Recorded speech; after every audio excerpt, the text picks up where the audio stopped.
Oh my. I got stuff in the floor. I'm sorry. Guess this battery's not working. I swear I'm having issues with my GoPro batteries. They do not last at all. Oh my goodness.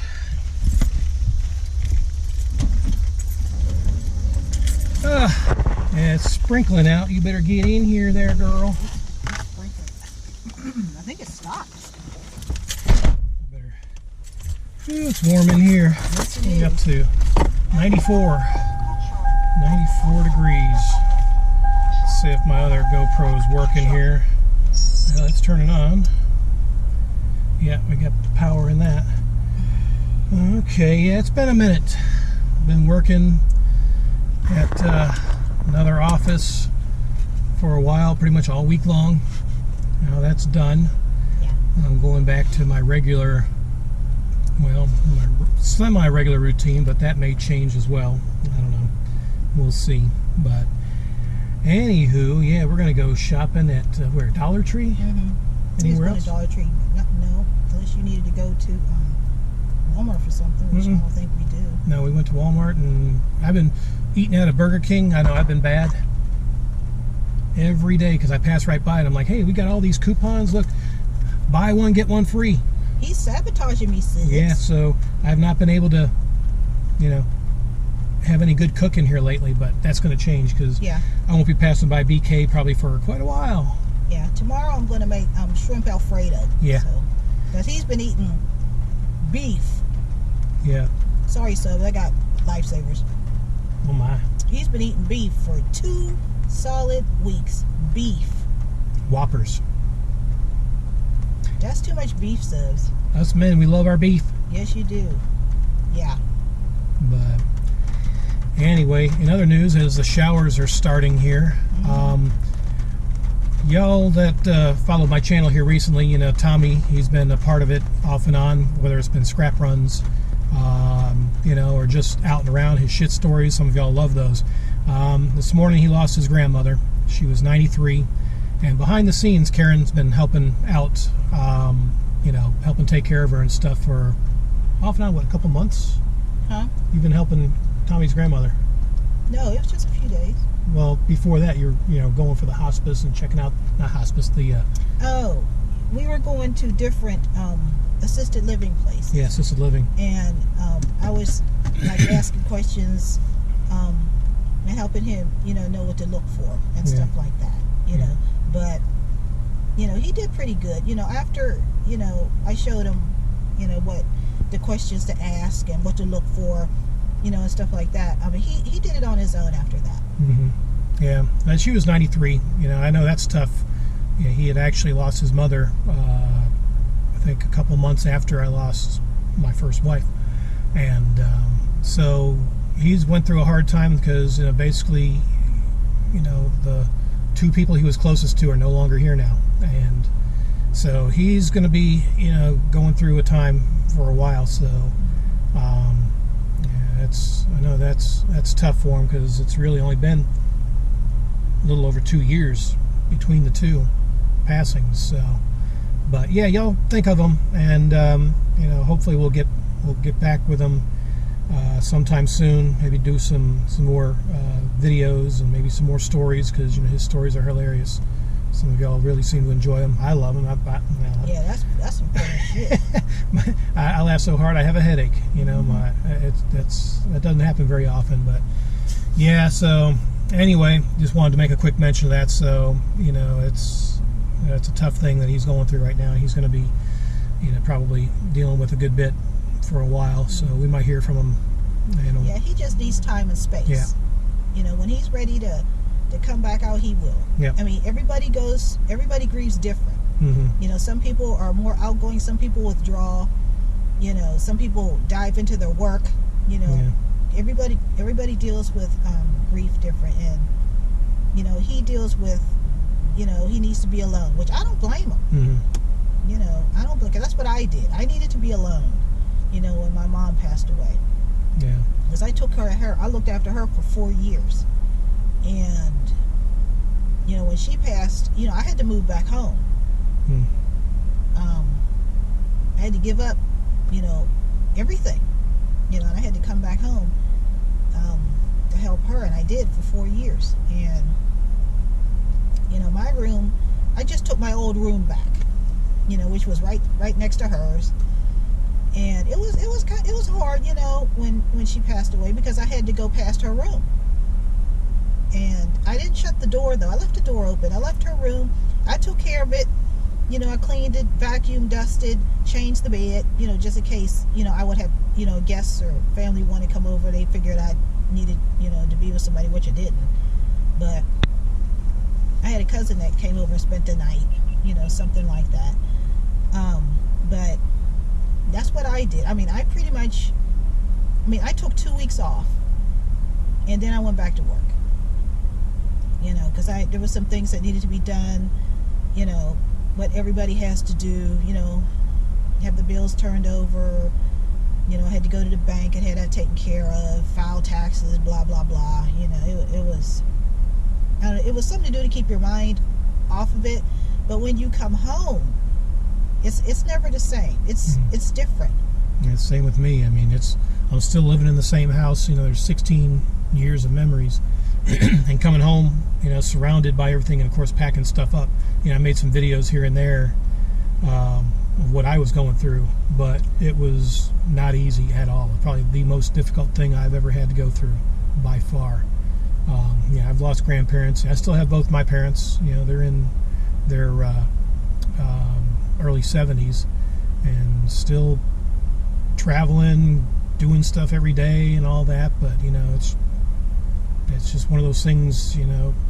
Death is inevitable. Yeah. And you just have to. You can't really prepare for it. It's just trying to deal with it. Because you don't know when it's coming. Yeah. And even me as a professional, you feel helpless because there's nothing you can do. Death does not discriminate. No. Death will take a baby. Death will wait until you give birth and take the baby from you, which is terrible. But there's nothing you can do about it. Everybody's going to go through it if you live long enough. Everybody's going to go through it. But like I said, it doesn't affect me the same. I'm conscious of it, and I respect, death. I give it the proper respect, but, it's not going to have this. I don't have, even when my mom died, everybody was around me crying and everything, and I cried too, but not, it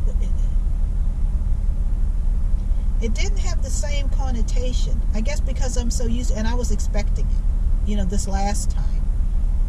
And it's funny, Sibs. My mom, the day before she passed, I was leaving. I was talking to her. I was telling her I was coming back early in the morning because it was starting to snow and it was getting dark, and I didn't want her to worry about me because she knew I was going home to an empty house. It was just me. It was a big old 2-story house. It was just me in there. And I told her I'd be right back, the next day, but she needed to get some rest, turn the light out, I told her to go and try to get some rest, turn the TV off and everything. And I left, and as I was going, you had to go through a lounge to get through to the elevator. And as I was stepping into the door, something stopped me at the door and told me to go back. And I did, and I'm so glad I did. And I went back into her room, and she just had her eyes closed. She wasn't really asleep or anything. And I went back and I told her, that I loved her, and that she didn't have to worry. I was going to get home safe, and that I would be back the next day. And the hospital called me at 5 in the morning, and I got that call nobody wants to get, but we're all going to get it. And they called me to tell me that her heart was failing, and I said, okay, and I said it just like that, okay, I'll be right there. And that's sad, because I should have had more of a reaction, but that's the only reaction I could give. I don't feel bad about it, because that's just, I was surrounded by it all the time, so that, that was the only reaction I had. When I got there, I had her taken off of all fluids, everything, because that's what she told us to do. You know, her heart was failing, so naturally her organs were starting to fail. She was still hooked up to the monitor, and they had her on oxygen. That was it, because there was nothing else they could do. I had her taken off of everything, and I sat there with her. I got there, and an hour later she passed. You know, it's like she was waiting for me to get there. You know, and I did get there. And I just sat there. I turned the alarm off, and I just watched everything start to flatline. And one of my girlfriends, one of my good friends, worked up at the nurses station. She was a secretary. She worked up at the nurses station, and she was coming back and forth, you know, to check on my mom, and she was keeping me up to date when I wasn't there, you know, what was going on. And she came down, and, you know, her friends came down, you know, to comfort me and everything, and they were crying more than me. And that sort of bothered me a little bit, you know, that they, you know, felt more sympathy, you know, for my situation than I did. I mean, I felt really bad. I mean, that was my mom. I knew I was never going to see her again, you know. But then the logical part kicked in, you know, and said, well, you did everything you could. You were here. She didn't die by herself. She wasn't in pain. She never woke up. You know, she was asleep. She never regained consciousness. She didn't. You know, so she wasn't in pain. She wasn't gasping for. It was nothing like that. It was nothing like that. I just, you know, I was talking to her. I was telling her, you know, it was okay for her to go because she raised us. She had 5 kids, 3 girls, 2 boys. Everybody's successful except for one asshole that we don't deal with, because that's just drama for your mama. Mm-hmm. You know, everybody got one in their family. Yeah, the black sheep. Yep, the black sheep. Yep. And I told her, I said, you raised us. You raised us to be independent. You did a good job. Everybody's a professional. All of my mother's kids, except that one asshole, is a professional. All of us. Everybody had good jobs. Everybody. So I told her, I said, I knew there was somebody there to get her. You know, because I've been through this too many times not to know. And I'll tell you some scary stories that go to hospitals don't like to talk about. We'll do that one day. Yeah. We'll talk about, you know, what happens to people. Subs, I'm going to tell you this right now. If you did something to somebody and hurt them, apologize, because it'll be worth it. I'm gonna just say that till I get to these scary stories. Mm-hmm. Yeah, what comes around goes around. You better apologize and make it right. Or if you can't make it right, do the best you can, because that will follow you to the grave. And you would rather pay in this life than the next. I can tell you that, because I can tell you I'm gonna tell you some scary stuff that happened. Mm-hmm. Well, anyway, you know, I told my mom, I know somebody was there for her, but I couldn't see them or hear them. So, you know, I told her to go with them. Whoever it was that came, my dad, my grandparents, you know, my Aunt Martha, you know, whoever it was, you know, just go with them, because we're okay now. We're all going to be fine. You know, but she raised us. And not too long after that, just as my sister was walking in, my mom died. Everything flatlined. You know, so I told my sister, I said, she pulled, you know, she opened the door, she pulled the curtain back. I told her, you know, Mom just passed. And of course, you know, everybody knows the routine. Here comes the crying and carrying on. Well, I was just sitting there. You know, I sat there with my mom, and she went to call the family. My mom's sisters, you know, and I called my siblings, except that one asshole. Mm-hmm. And, you know, my cousins, everybody, let them know, you know, my friends and everybody, you know, let them know what was going on. And,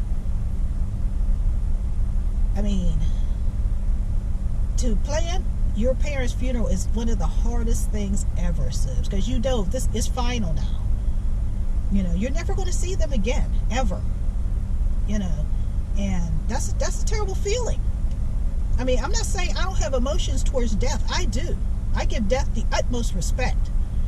But I guess then the logical side of me kicks in, like, you still have work to do. Because there was my brother Mike and my mother left us everything. And she told us what to do when she died. And she wanted it done to the letter. So that's what we did. I mean, my mom went into hospital on Sunday. Wednesday morning she died. That was November of 13. And we had our funeral on that Friday. Fortunately, you know, there's a funeral parlor in Pittsburgh that's real popular called Spriggs and Watson. My whole family, grandparents, everybody went, except my one aunt went to Spriggs and Watson. Everybody. And they knew the family, because some of them, I think they grew up together, went to school together, something like that. So they knew my mom's whole family. And they took care of everything, because he was talking to me, Subs, and he gave me the paperwork, but somehow it wasn't clicking, you know. So I guess, like, I deal with death all the time, he deals with that all the time. So he helped fill out the paperwork and everything, you know, because it was my mind was kind of, I could hear what he was saying, but it wasn't registering all that good, because I knew what I was doing, and I didn't want to do it, but it had to be done, because my sister's over there crying, you know, and my cousin's over there crying, you know, and I'm sitting there. I didn't cry, you know, so that's why he figured he better talk to me, you know. So we did everything. Then we had to go downstairs. My sister, before we went downstairs to get the urn, because my mom wanted to be cremated, my sister asked, was my mom there? And he told her, yeah, she was downstairs. And oh man, oh my God. So I just told her and my cousin, just stay up here, you know, stay up here, I'll go downstairs. Oh no, we want to. Okay, I said, well, you know, you can't be doing all this, you know, because mom wouldn't want this. I mean, she's probably here now like, what the hell's wrong with you? Knock it off, you know. So they, you know, got yourself together. We went downstairs. We did not go in where my mom was. They don't do that, you know. We went towards the back, and that's where they had we didn't go past any coffins or anything like that, you know. It was a room just for urns, because my mom wanted to be cremated. She told us that ever since we were little, you know. She let us know, if I'm in the hospital and I go into cardiac arrest, or I have a stroke or whatever, I don't want to be hooked up to anything. Just let me go, because I don't want to be crippled or anything. Like, I don't want that either. I've already had this conversation with Richard. Mm-hmm. You know, I'm not saying this is going to be an easy decision. It's not. But you have to do what that person told you, because they might come back, but they're not the same person. They're going to be different. So anyway, we went down, and I picked out a beautiful urn. It was like, it was black. It had gold, little inscriptions and stuff all over. It's beautiful. And I paid, you know, I paid for the funeral. I paid for everything. And, you know, I think it was because my mom couldn't be cremated right away, because, like I said, that funeral parlor is very popular. And the main cemetery in that area was Allegheny. It is huge, but it is the most beautiful cemetery you've ever seen. It's beautiful. My family's buried there. And that's where the crematory was. But it was backed up a little bit, which was okay. I mean, you know, because I wanted her, that's what she wanted. That's what was going to happen. It was just a couple days later, but it wasn't a big deal or anything. And we did do it. You know, like I said, we had the funeral and everything, but what they did was that they had the empty urn there. You know, and there was, of course, flowers up the wazoo, you know, and everything. The family was there, and of course everybody's crying and carrying on. And I just sat there. I mean, I didn't say anything, you know. I just sat there. The family's coming up, you know, cousins and aunts and uncles and friends. Some of my brother's friends who didn't even know my mom came from all the way from North Carolina to be at my mom's funeral. You know, my friends were there. You know, it was packed. You know, and you know, I was just, you know, mostly sitting there with my cousins, and you know, and it was nice, you know, because all the family was there. But right after the funeral, me and my brother had to leave. we couldn't stay. The family that wanted the plants, we were like, yeah, you can have the plants, because I paid for them. I said, just take whatever you want. I think I took 2. But the others, you can have all that. Because my mom said after her funeral, she wanted me and my brother to handle her business. So I went to the bank. My brother went to meet with her attorneys. So that's what we did. And my other sister, my mom did not put my older sister in charge of anything because she cannot handle death at all. She's just hysterical. And my mom knew that. Everybody knew that. So it would have been a fiasco if she'd been put in charge of it. So my mom being the work I'm in, I guess my brother being a man, she just put the 2 of us, and she put our names on everything, so it will be easier to go to the bank, and all. And we did it. We went straight from the funeral to the bank, just like she said, and let them know what was going on, and we did what she wanted us to do, because that was the last thing we would ever be able to do for her, and we didn't want to mess it up. So that's what we did. Yeah, it was, for me, I just tried to keep things, in perspective, and shutting the boutique down. I mean, the family took care of the funeral arrangements and all that down in Mexico, and it was, I just knew I had to get stuff taken care of, or what I could get done. Mostly it was the boutique and everything out of there before the landlord seized it, so to speak, because we were already behind on the rent, and getting all that out of there. But yeah, like I said, the family took care of all that. It was, and I just had that feeling too that I probably need to expedite my departure out of the country. Mostly it was, I knew what was going to happen with the money situation. We've already discussed this. I'm not going to rehash the past, but I had my world back here that I needed to get back in order. That was starting to fall apart. House payments were falling behind. I was basically out of money, so I needed to get back here to refocus and rebuild my life and move forward. So it was definitely a difficult time. 2017 was a difficult year, but looking back, it was a huge wake-up call for me. And I can't handle death well at all. That's I mean, I've had my grandparents, when they passed away, yeah, it was tough, but they lived ripe old ages. But when you have someone basically halfway through the life, all of a sudden, boom, it's they're gone. That's probably the biggest reality check I've ever had to deal with. So yeah, and it does, it changes forever. Don't wish it on anyone, but you definitely remember there's stuff that'll be etched in my brain forever, that I'll definitely learn from the past and stuff. But back to Tommy, I've known him really since 1992, and we kind of lost touch with each other really most of the time that I was married, my first marriage. Maybe ran into him once in a while here and there, but it wasn't until after I had lost my wife, when he had lost his mom, a few months later, that we got back in touch, and helped him out. He's helped me out. It's really, he's been a good friend for quite some time. I'm kind of glad in a way that he was the one that contacted me, when he heard about what happened, my first wife and all that.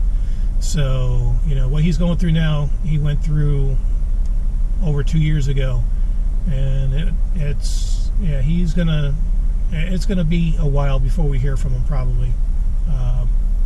He needs that time. He needs the time, yeah, because he's got to sort things out. He's going to have to bury her. He's going to have to deal with probate. and stuff like that. So he's got a lot of work to focus on himself. So, but anyway, we just wanted to let you guys know that, and we'll get back in touch with him when he's ready, and we may try to do some videos or some more stories or something. Let him So get in touch with us. yeah, he'll contact us when he's ready. So, but y'all think of him, and we're gonna go ahead and head on to Dollar Tree. So enjoy the road trip. Bye, Sibs.